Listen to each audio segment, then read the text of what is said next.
দেশে যত সংকট দেখতেছেন এগুলো তৈরি করা।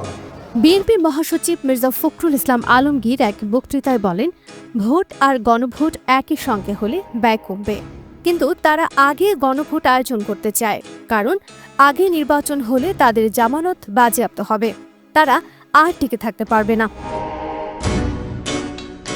রবিবার ৯ নভেম্বর বিকেলে ঠাকুরগাঁও সদর উপজেলার ভেলাজান উচ্চ বিদ্যালয় মাঠে নির্বাচনের আগে গণভোটের দাবি করা দলগুলো লক্ষ্য করে তিনি এই মন্তব্য করেন। এ সময় তিনি বলেন, বাংলাদেশের মানুষ পিয়ার বোঝে না। আবারও বলছি, দেশের জনগণ জানে না পিয়ার কি। তারা আগের প্রচলিত পদ্ধতিতেই নির্বাচন চায়।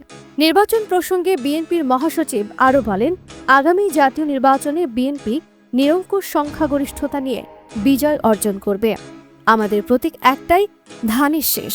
মাওলানা ভাসানী ও শহীদ প্রেসিডেন্ট জিয়াউর রহমানের প্রতীকই এই ধানের শীষ। এছাড়া তিনি অভিযোগ করে বলেন, ওপরতলার কিছু শিক্ষিত ব্যক্তি যুক্তরাষ্ট্র থেকে এসে গণভোট ও সনদের মতো বিষয়গুলো আমাদের ঘাড়ে চাপিয়ে দিচ্ছেন।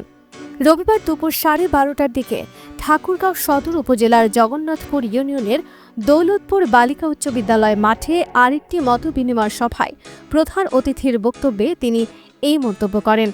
তিনি বলেন, কয়েকটি দল বলছে নির্বাচনের আগে গণভোট দিতে হবে, কিন্তু আমরা বলছি নির্বাচনের দিনে গণভোট হতে হবে। এরপর উপস্থিত জনতার উদ্দেশ্যে তিনি প্রশ্ন ছুড়ে দেন, আপনারা কি গণভোট বা সনদ এসব বোঝেন? এসব বোঝে কেবল শিক্ষিত কিছু ওপরতলার মানুষ, যারা আমেরিকা থেকে এসে আমাদের ওপর এসব চাপিয়ে দিচ্ছে। আমরাও মেনে নিয়েছি, তারা যে সব সংস্কার করতে চান তাতে আমরা সম্মত আছি।